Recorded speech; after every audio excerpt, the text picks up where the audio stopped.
একটা সেলিব্রেশন করছেন এই সব দাদারা আছে বড় বড়।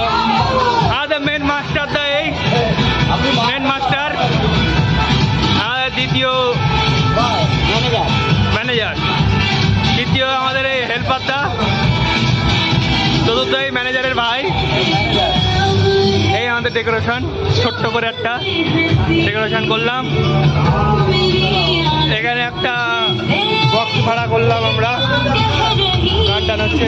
এই যে আমাদের সেই মেন বিখ্যাত বিখ্যাত, এই আমাদের একজন শুয়ে আছে লাশের মতন করে। গাইস, এই আমাদের বার্থডের একটা সেলিব্রেশনের জন্য একটা